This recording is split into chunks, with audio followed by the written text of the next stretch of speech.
Butterflies,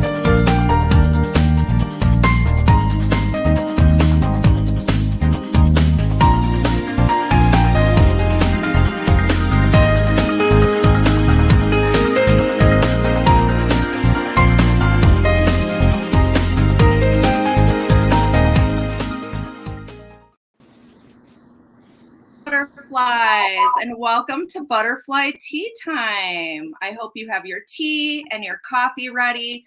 Today we're going in with identical twins, Kevin and Keith, who were both diagnosed with lupus at two separate ages. Kevin here was diagnosed at age 20. It's been his reality for a long time, and he's been able to navigate and find all these resources. Keith was diagnosed at age 55 last year. Hello, guys. Welcome. How you doing? Welcome, King Brothers. How are you guys doing today? We're maintaining. Everything's good. So, Kevin, you actually were the first to be diagnosed with lupus at the age of 20. Yeah. Did you end up finding out that you had lupus? Well, it all started when I started getting aches and pains in my kneecaps, and I kept trying to figure out why I'm getting so many aches and pains. I kept walking funny, and so this one I was still living in New York, and Keith, matter of fact, ended up taking me to the hospital, to the doctor to get checked out.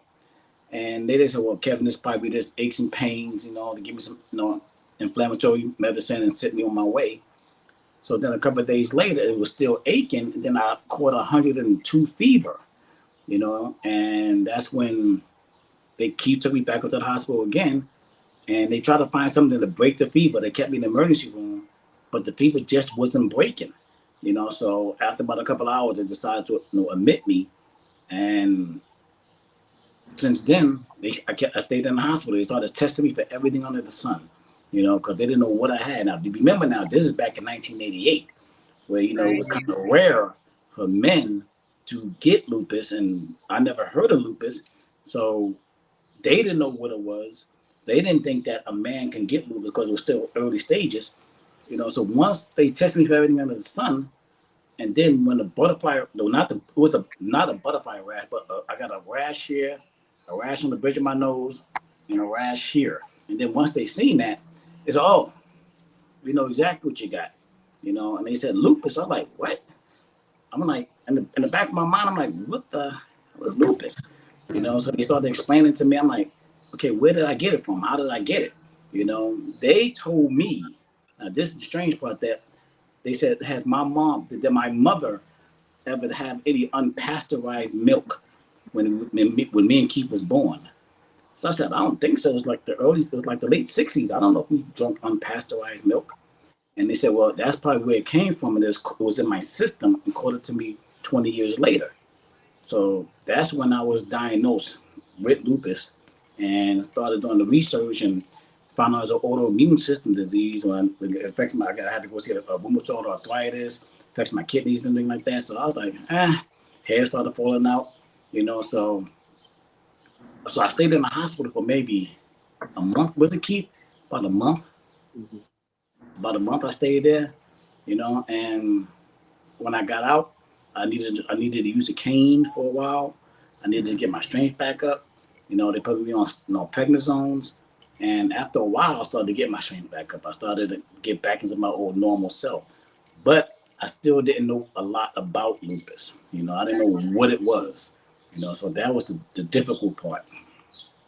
And then there was never any thought during that time of, as Keith was helping you get through this, that he would have it as well. Mm-hmm. Yeah. I kind of figured me and Keith had the same DNA. I was hoping that he didn't get it, but coming through the same DNA process, the odds was probably likely, but it just caught it to him 30 some odd years later. Wow. And then Keith, when did you start having symptoms with lupus? And I'm sure you probably already knew all the symptoms just watching your brother and had your eyes out for him throughout the years. Well, to be honest, like Kevin said, it was a difficult time going through lupus when he went through it, and because my mom was already in Georgia I was the sole provider. I was the sole one that kind of took look after the family. I was the oldest twin. I was the oldest sibling. So again, like Kevin said, when they said he had lupus, I didn't know nothing about it, never heard of it.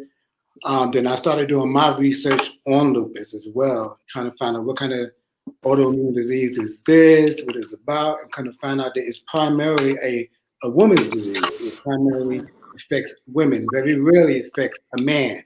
And the symptoms are different in each case. So not everybody gets the same symptoms when it comes to lupus. Whether Kevin had the butterfly rash, the hair falling out, the losing of the weight. Some people are allergic to the sun. That's why if you see a woman walking in the street with an umbrella, she's trying to avoid the sun. So there's different symptoms that come with having lupus, and men rarely get it. So when I found out that I had it, and I think I have lupus. I can't. I look at the last name. Second name. Lymphitis. Lupus nephritis. Yeah. My symptoms wasn't as drastic as Kevin. I mean, I lost a lot of weight, couldn't eat. My kidneys got injured because of it, and I didn't notice things and I had deep fatigue. And the fatigue was what really brought me to realize something's not right. I was immensely tired all the time. And then I discovered that when I went to the bathroom, that something was kind of funny with as I was going to the bathroom, foamy urine. I noticed redness around the bowl, which means there was blood leaking, which in sense my kidney was being hit. So when I went to the doctor, that's when they ran some tests. Kind of found out that lupus ran in the family. My twin brother has lupus. They put two and two together. They're like, okay, yeah, that's exactly what you have. You have lupus nephritis. I'm not sure which one's more serious than the other, but like Kevin, they started giving me, they put me on prednisone, steroids, in order to decrease the inflammation that was happening in order to help my kidneys get back to normal. But yeah, it was weird. It was weird that I would get it some 30 years later. And they thought that was weird too, because normally that shouldn't happen. Yeah, But that is interesting. it did. And they, of course, we are twins, and we probably have the same DNA. It probably was just submerged in my system more than it was in his, and the fact that I lead a different type of lifestyle.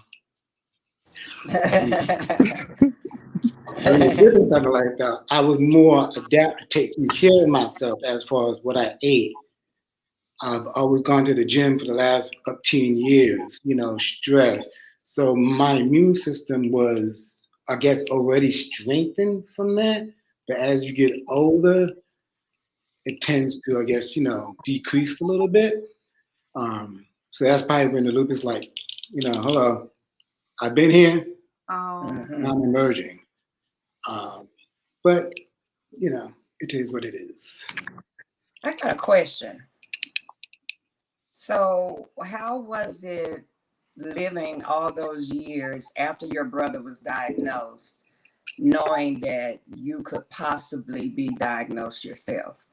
Like, you're watching him go through all of his symptoms, all of his side effects from being in the hospital, going in and out of his pain.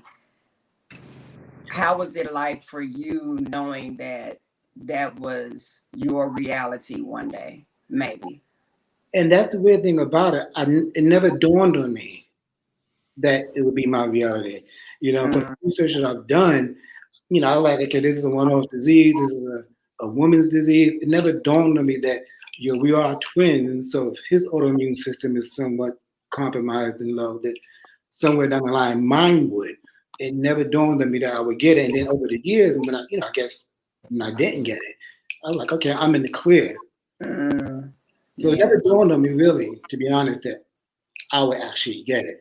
Even back then, I was more concerned with Kevin and his getting better that I never even thought about. Oh, will I get this too? So it never came to my mind. Yeah. And here's the key. Here's a note of factors. Like, my mom told us before we was born. You know, see, back in '67, they didn't really have like a lot of ultrasounds and blah blah blah like the technology they got now. They told my mother that baby B, which is me, and Keith was baby A. It said baby B is going through complications. You know, baby A is okay, but baby B, which is me, is having complications. So I think Keith didn't really know that he was going to get lupus because I was the complicated one. You know, so I guess Keith never really fathomed. Okay, well, you know, someone's on with you, Kevin. You know, you baby B, so you got what you got. But then when I started thinking about it, I was like, man, well, we are twins. You know, what are the odds? It's a 90% odd that Keith going to eventually get it. But we just never thought about it because it just never dawned on us, like, you know, that Keith will get it. You know what I'm saying? So it was, you know, so when he got it, and when he told me the symptoms, he came back from he called me on hearing, told me what he had. I was like, oh. Yep. And it was the news that I didn't want to hear. But it was the news that I kind of figured was inevitable, you know, because we are twins, you know. So I was like, you know, at least you didn't get it as worse that I did, you know. So, you know, but like I said, when I got it, my face blew up, you know. I mean, just swelled like a watermelon, you know, to the point where when Keith got to the hospital, he didn't even recognize me. So it kind of broke him down because for the first time in our lives, we didn't look like twins. Totally different, you know. You know, so I had the swells in my mouth. I can eat a banana. You know. So I'm just grateful that Keith didn't get it like I did. That was, and I'll tell you about that day. That was a very traumatic day for me because I was under a lot of stress, and the doctors were telling me, you know, your brother's not going to make it. He's not going to make it. He's going to need a blood transfusion. He's going to need a blood transfusion. And keep in mind, I was the only one there taking care of him and my younger brother. And at that time, we were practicing Jehovah's Witnesses at that time. And according to the Jehovah's Witnesses policies and practices, blood transfusion is something we don't practice and we don't do. Oh wow! The doctors were telling me, "Look, your brother's going to die if he needs a blood transfusion." I was telling them, sticking to my religion, that we cannot do blood transfusion. And keep in mind, I'm like 20, 21, maybe 19, 20. So I'm still young myself, trying to figure things out. I kept telling them, and they yelling at me, literally yelling at me, telling me that your brother's going to die. You don't want to do a blood transfusion? I'm like, no, that's against our religion.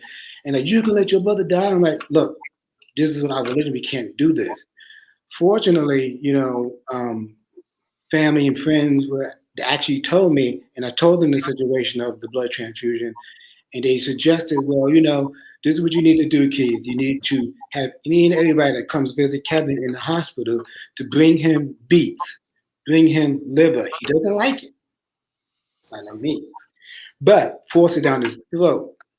Okay, so that's what I told everybody. I said, yeah, go visit Kevin, make liver, make beets, force it down his throat.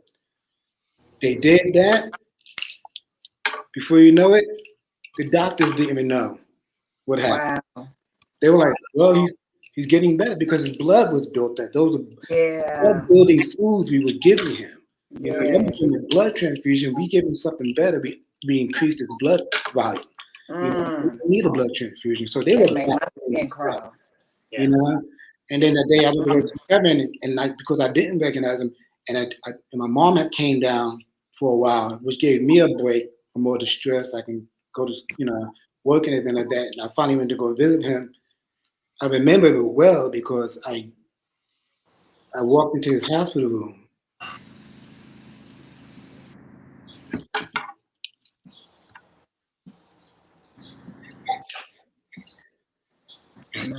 His back was forcing me and backing me. So I walked in. He turned around. His face was totally different. I mean, butterfly rash, big lips, bleeding, hair was just falling out. So My mom was sitting in front of him when he turned around this way, and she saw my face, and she said, I had to step out the room. And Because keep in mind, I didn't have a mirror in the hospital, so I yeah, didn't know what I looked like. You know, so when I seen Keith break down, I looked at my mom. I was like, "Why is he crying? I mean, what happened? What's going on?" I didn't know my face was that brutal. yeah. You know, and when I seen Keith break down, I knew right then and there we didn't look alike. Yeah. So I think of that all the time, and it gets me emotional because Yeah. you see your twin, Yeah. you don't look like your twin. And like I said, this was a few days of a break from me seeing him, so I didn't see him in a couple of days because my mom came in and kind of took over for me. So it really took me aback that, wow, I saw you a couple of days ago, and today you look totally different. Just a couple days. Yeah, I mean, he was real thin, and I mean, you literally just go like this, and the hair was just falling out. Mm-hmm. I literally went from 160 pounds to 112. Yeah. Wow. In a matter of days. You know, and that's Yeah, why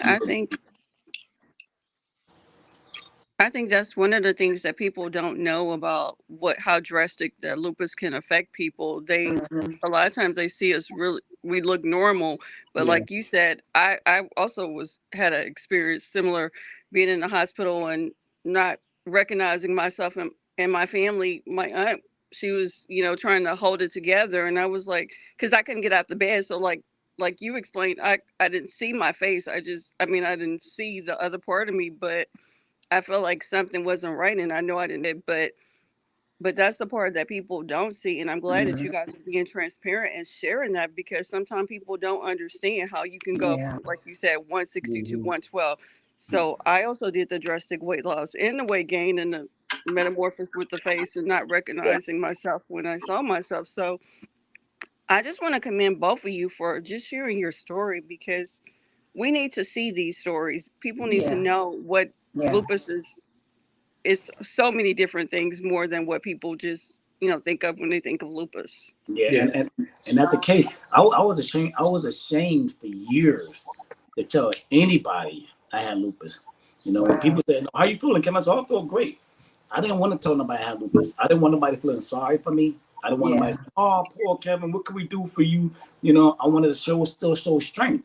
But then when I started getting older, when my body started draining like a battery, and people kept calling me, "Let's go do this, let's go do this." I'm like, listen, I gotta go.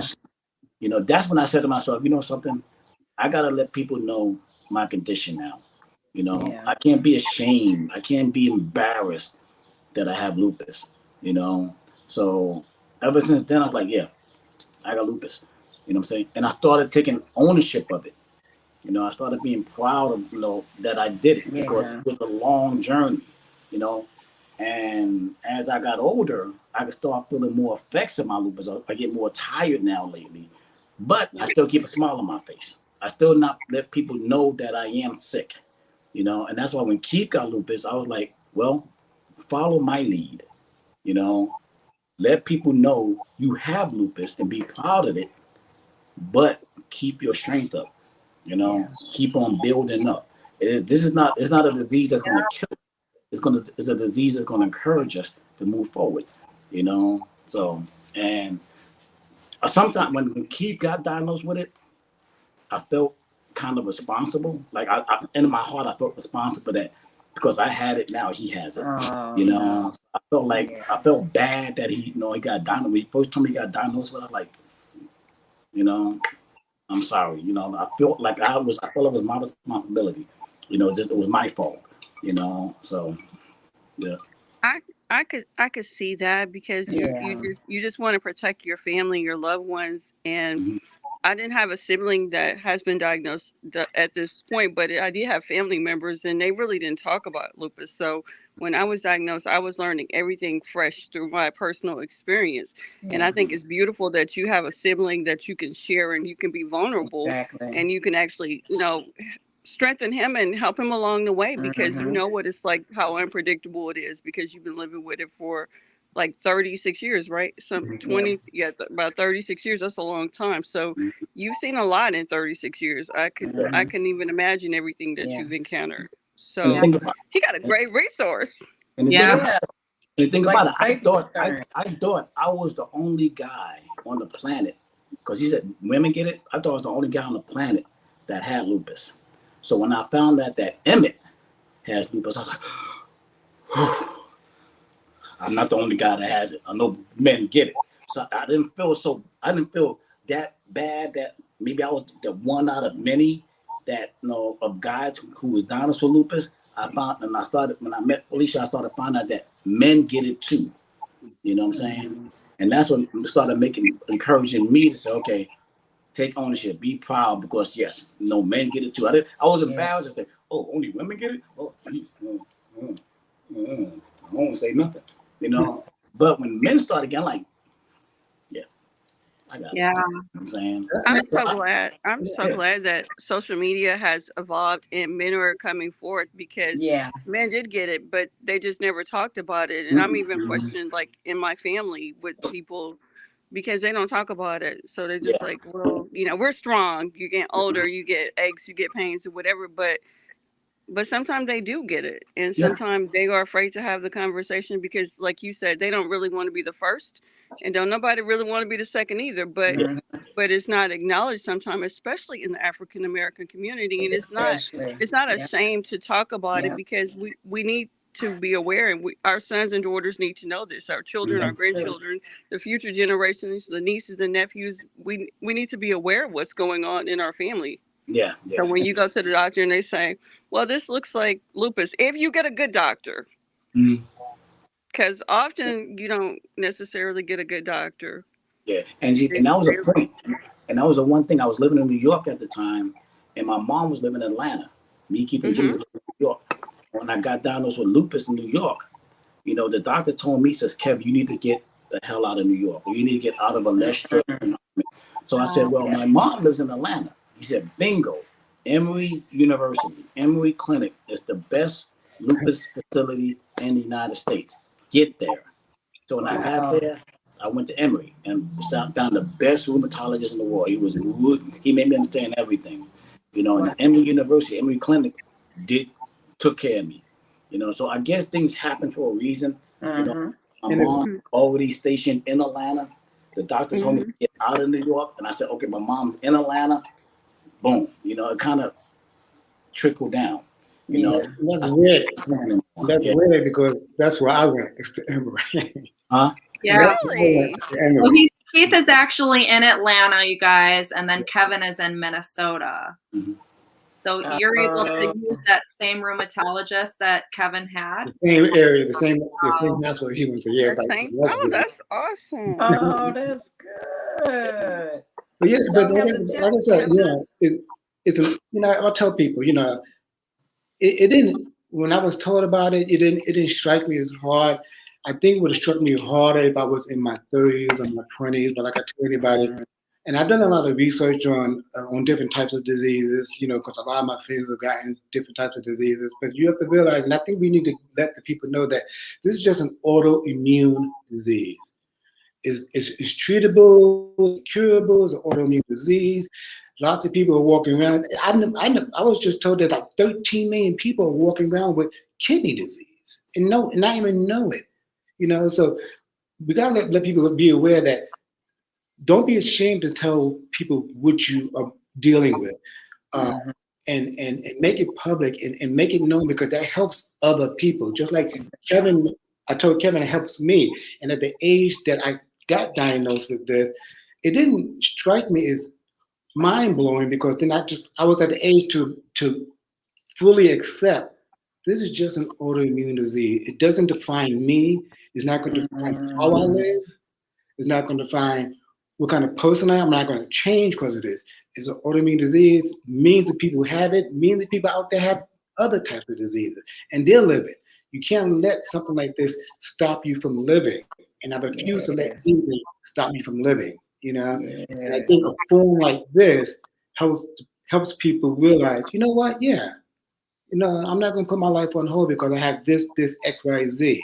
You know, keep living. deal with medical, what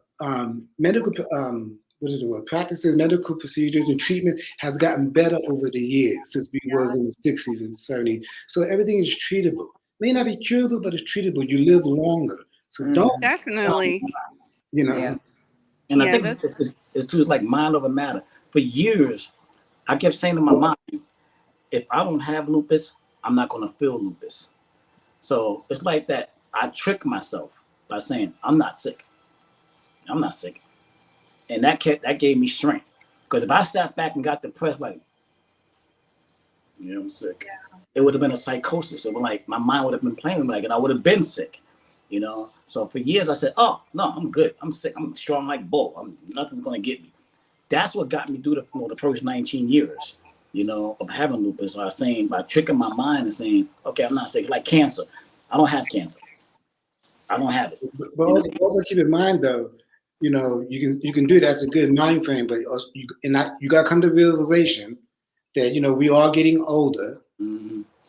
So of course, on top of the diagnosis that we do get, our body is getting older. Metabolism, the immune systems are getting compromised. You got to start taking care of yourself better than you did in your 30s and your 20s. You got to start eating much better than you did in your 30s and your 20s. You just don't sit back and go, okay, I have it, but I'm not going to think about it. You got to think about other health conditions that you are going to possibly be dealing with because you are getting older, getting into your 50s and 60s.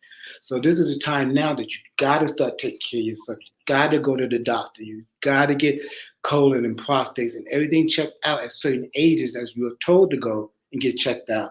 Because like I said, if I would never went to the hospital, to the doctor to question why my urine was coming out a little foamy and was bleeding, and I just put it off to, oh, well, that's just old age.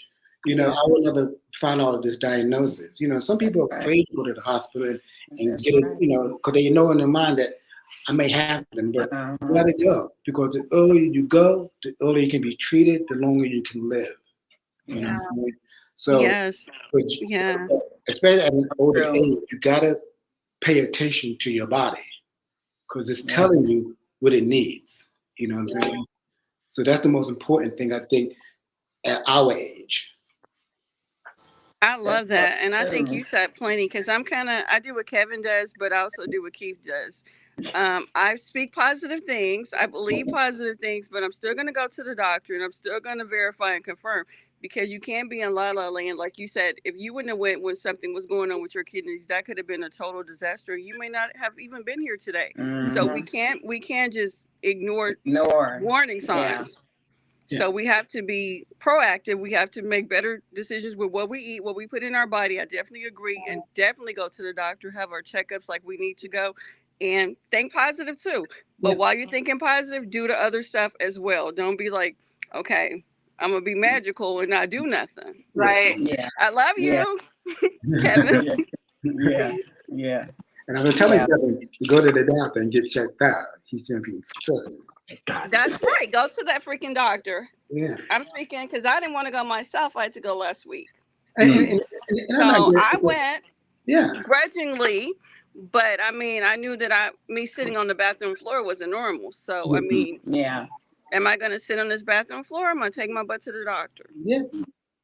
So I went to the doctor.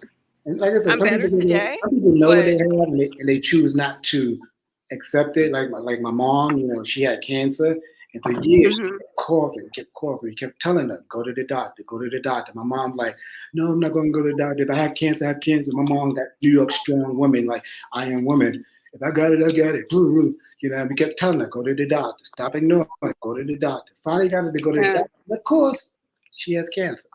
If you went earlier, it could have been, treatable, and she lost her voice, closer and anything like that. And I get it. I'm the same way. I don't like doctors. I have white coat syndrome. Me either. But I'm learning at this age, you got to, don't kid. I got this diagnosis. What else can happen to me? What else I get? It's okay. I'm going on 50. I'm 56.